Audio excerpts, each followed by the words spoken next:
ఈరోజు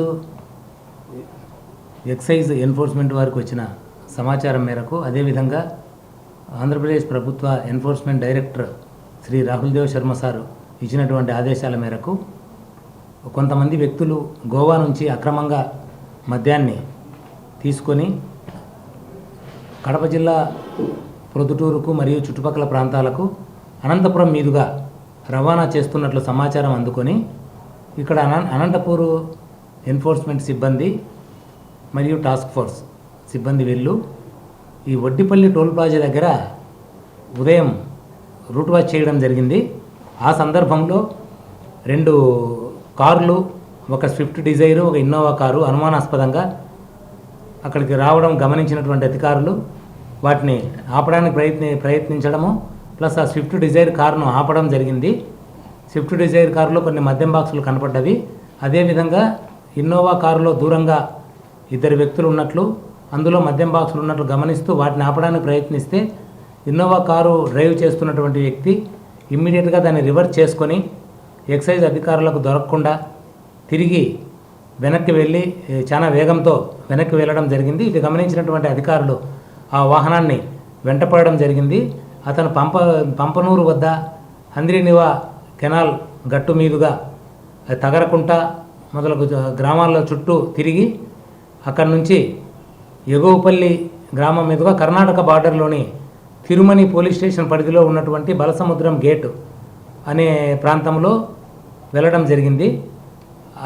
అదేవిధంగా వాహనాన్ని చేజ్ చేస్తూ వెళ్ళినటువంటి ఎక్సైజ్ అధికారులను అతను రాడ్ తీసుకొని బెదిరించడం కూడా జరిగింది. ఆ ఇన్నోవాలో ఉన్నటువంటి వ్యక్తి దాన్ని ఇమ్మీడియట్గా ఆపి దాన్ని చెక్ చేయగా అందులో సుమారు 103 బాక్సుల లిక్కరు అక్రమ మద్యం గోవాకు సంబంధించినటువంటి దాంట్లో ఉంది.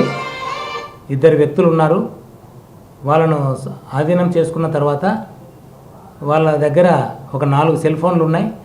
ఈ మొదటి వాహనంలో 2, రెండవ వాహనంలో 2. ఇవన్నీ తీసుకొని వాళ్ళను విచారిస్తే ఆ 4 వ్యక్తులు, వాళ్ళల్లో మొదటి వ్యక్తి కాటం వీరేంద్ర అనేటువంటి వ్యక్తి, ఇతని మీద గతంలో కూడా ప్రొద్దుటూరు స్టేషన్లో మరియు కడప జిల్లాలో సుమారు 10 నుంచి 14 లిక్కర్ కేసులు ఉన్నాయి. ఈ కరోనా టైం నుంచి కూడా అతను అక్రమ మద్యం వ్యాపారం చేస్తున్నాడు. అందులో భాగంగా అతన్ని నటోరియస్ క్రిమినల్గా, బూట్లెగ్గర్గా గుర్తించి అతన్ని పీడీ యాక్ట్లో కూడా గతంలో అరెస్ట్ చేయడం జరిగింది. పీడీ యాక్ట్లో అతను చేసిన నేరాలు రుజువై 1 సంవత్సరం రోజులు అడ్వైజరీ బోర్డు శిక్ష కూడా విధించడం జరిగింది. ఇందులో భాగంగా అతను జైల్లో ఉండి సుమారు 10 నెలలు జైలు జీతం అనుభవించి బయటకు వచ్చిన తర్వాత కూడా తిరిగి ఈ అక్రమ మద్యం వ్యాపారం వల్ల అత్యధిక లాభాలు వస్తున్నాయనే ఉద్దేశంతో అతనికి తెలిసినటువంటి వ్యక్తులను అతని అనుచరులుగా పెట్టుకొని ఈ నేరం చేస్తున్నాడు. ఈ 2వ కారు వ్యక్తి వచ్చేసి ఇతను వెంకటేష్, ఇతను కూడా ప్రొద్దుటూరు వ్యక్తి. ఇతను ఈ వీరేంద్ర అనేటువంటి వ్యక్తికి ఫాలోయర్గా ఉన్నాడు. ఇతను ఆ వాహనం పైలట్ వాహనంగా ఉపయోగిస్తాడు. అందులో చాలా తక్కువ క్వాంటిటీ మొత్తంలో ఈ లిక్కరు సప్లై చేయడం జరుగుతుంది. వీళ్ళు ఈ అక్రమ మద్యం వ్యాపారం చేసేటప్పుడు ఎవరైనా అధికారుల యొక్క మూమెంట్ వాళ్ళ పైలట్ వాహనంలో ఉన్నటువంటి వ్యక్తికి తెలిస్తే వీళ్ళు ఒక 2 వాకీ టాకీలు కూడా అక్రమంగా వీటిని తీసుకున్నారు. ఇది హైదరాబాద్లో కోటిలో తీసుకున్నామని చెప్పాడు. ఈ వాకీ టాకీల ద్వారా ఇతను సమాచారం ఇవ్వడం జరుగుతుంది. ఇతను మొబైల్ ఫోన్స్లో ఎప్పుడూ కూడా టవర్ స్విచ్ ఆఫ్ చేసుకొని, అంటే లొకేషన్ ఐడెంటిఫై కాకుండా వస్తూ ఉంటాడు. ఆ వాకీ టాకీల ద్వారా సమాచారం ఇచ్చుకుంటూ వస్తాడు. ఈ క్రమంలో వాళ్ళ దగ్గర ఉన్నటువంటి వాకీ టాకీలను కూడా మేము స్వాధీనం చేసుకోవడం జరిగింది. ఈ మొత్తం బాటిళ్ళు 113 బాక్సుల్లో ఈ చీప్ లిక్కర్ అంటాం దాన్ని, ఒకదానికి 30 రూపాయలు, ఇంకొకదానికి 33 రూపాయలు ఉంది. ఒక్కొక్క బాక్స్లో 48 బాటిళ్ళు ఉంటాయి. అంటే అవి 5424 బాటిళ్ళు ఉన్నాయి. అదే వాటిని పేర్లు హనీ గ్రేడ్ అని ఒకటి, రాయల్ ఏస్ అనేటువంటిది ఒకటి, ఇవి గోవా లిక్కరు. రెండోది మ్యాన్సన్ హౌస్ 3 మద్యం బాక్సులు ఉన్నాయి. ఇవి ఒక్కొక్కటి 750 ml, దీన్ని మామూలు సాధారణ పరిభాషలో ఫుల్ బాటిల్స్ అంటారు. ఇవి ఒక్కొక్కటి 330 రూపాయలు అక్కడ ఉంది. మన దగ్గర సుమారు 750 నుంచి 790 రూపాయలు. ఇవి మొత్తం విలువ మనకు దాదాపుగా లిక్కర్ వాల్యూనే మనకు దాదాపుగా 6 నుంచి 7 లక్షలు. తిరిగి 2 కార్ల విలువ ఒక 4 నుంచి 5 లక్షలు. ఈ మొత్తము సీజ్ చేసి 4 ఫోన్లు, 2 వాకీ టాకీలు, లిక్కర్ను మొత్తం సీజ్ చేసి 4 వ్యక్తులను కూడా అరెస్ట్ చేయడం జరిగింది. ఇది toll plaza Vaddipalli toll plaza Anantapuram excise station పరిధిలోకి వస్తుంది కాబట్టి ఆ పరిధిలో కేసు బుక్ చేసి వాళ్ళని రిమాండ్ పెట్టడం జరుగుతుంది. ఇచ్చాం.